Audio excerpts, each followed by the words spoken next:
Hello friends, you are welcome to our literary channel Academic Domain. Today I am going to discuss the poem Easter 1916 by W.B. Yeats. It will be line by line explanation in English language from line 57 to 80. This is the last part of the poem, we can say the fourth stanza of the poem. So friends, if you want to listen other videos based on this poem in English and Hindi language, you can go through the links which I have given in description box. And friends, if you haven't subscribed my channel yet, please subscribe it and press the bell icon to get notified my new videos. Please like, share and comment so that others will be benefited. So let's start the poem. Too long a sacrifice can make a stone of the heart. Oh, when may it suffice?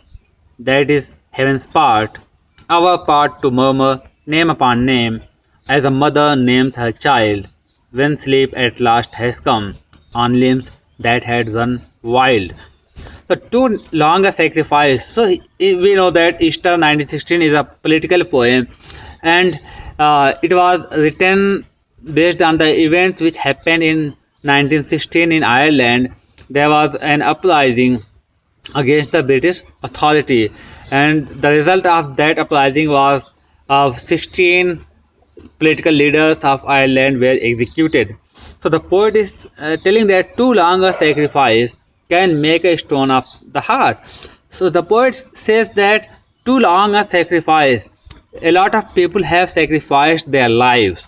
A lot of people of Ireland have faced great problems, exploitation by the British people. So he says that too long a sacrifice, such a long sacrifice can make a stone of the heart, can change, can transform any heart into the stone. So when we go through such a situation in our life, when we see all these things like deaths and all these things in our life, so these things used to be very common for human being, for we people, because our heart, we are accustomed of seeing all these things. So the poet is telling that such a long sacrifice, so many people have sacrificed their lives, so it can change any heart into the stone. Oh, when it suffice, again he said that how long it will go on, when it will be enough, when the sacrifices will be enough. That is heaven's part, our part to murmur name upon name. The poet says that that is heaven's part, that how long these sacrifices will go on, it is the heaven's part, God knows about that. But what is my part as a poet? My part is to murmur name upon name, to remember those freedom fighters who have lost their life for their country, who have sacrificed their lives for the freedom of their country. And how should I remember, how should I murmur? Like a mother, as a mother names her child when sleep at last has come on limbs that had run wild. So as a mother names her child, the way a mother names her child, she is calling her children when they were in the they when as a mother calling her children in the night time to sleep, because they had run wild, they were running, playing whole day, so their limbs, their legs, all the things were tired. So in the same way, I am remembering all these freedom fighters in my poem, the way a mother is remembering her children in the night time. Again the poet says that what is it but nightfall? So is it night that mother is remembering her children? Is it night that mother is mourning her children? No, no, not night, but death. No, it is not night, it is death. So it means as a mother mourns, weeps or cries at the death of her children, in the same way I am murmuring, I am mourning on the death of the freedom fighters of Ireland. Again poet says, was it needless death after all? For England may keep faith for all that is done and said. So when you read about the poem or about the history of Ireland, so England was ready to give freedom to Ireland, but England says that you have to wait till the First World War ends. We know that First World War continued from 1814 to 1818.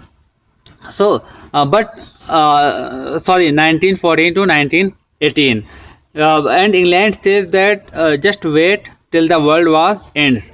But the freedom fighters of Ireland, they were not ready to wait, and they were not ready to wait, and they revolted against the British authority. Then what happened? They were sacrificed. They were hanged because British people were more powerful than the Irish people.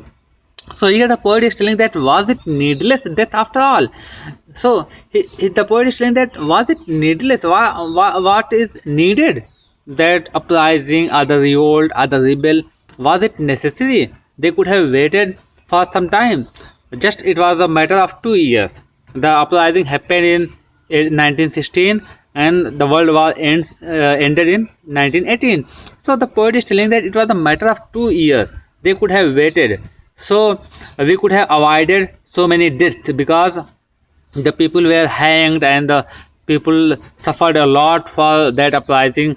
So the poet is telling that we could have avoided so many deaths if the freedom fighters would have waited for 2 more years. That's why he is telling that was it needless death after all?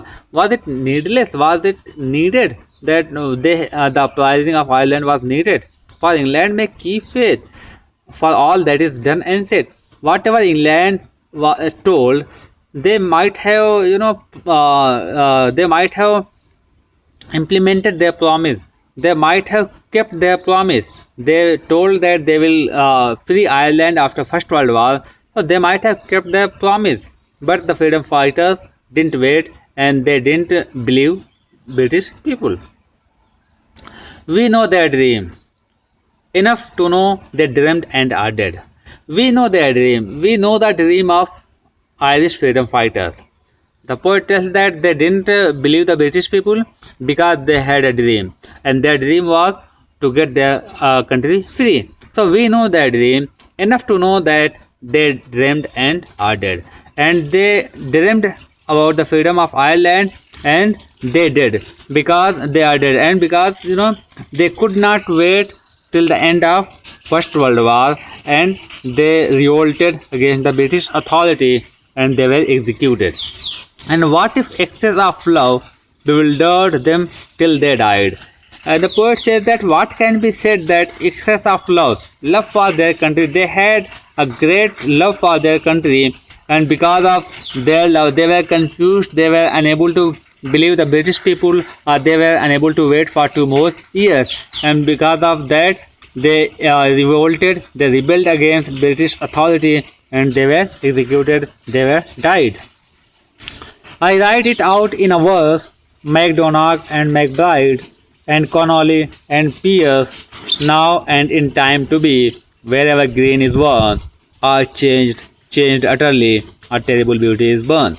So here the poet is remembering some freedom fighters, because there were so many freedom fighters, there were so many people who sacrificed their lives, but the poet is remembering few freedom fighters. He said that I write it out in a verse. I remember these people in my poetry. Who are those people? MacDonagh and McBride and Connolly and Pierce, and I am remembering these people in my poem. Now and in time to be, wherever green is worn. The poet is saying that now or in future, whenever green is worn. Green is the national color of Ireland. So the poet is saying that wherever green will be seen, wherever the sense of freedom of Ireland will be realized, then what will happen? Then people will remember that for this freedom, for the freedom of their country, so many Irish people, so many Irish freedom fighters sacrificed their lives. So now and in time to be, now and in future, wherever green is worn, all changed utterly. So the people will remember that for the freedom of their country, the Irish people got changed. There was a kind of transformation in their attitude, in their thinking, and they became freedom fighters, and they wanted their country to be free from the British occupation. They changed utterly. There were entire change or transformation in their thinking, in their attitude, and then what happened? A terrible beauty is born. Then Ireland got freedom. Terrible means because the people have sacrificed their lives, and beauty is the freedom of Ireland. So because of the freedom fighters, because of the movement, because of the uprising, what happened? Ireland got free from the British occupation.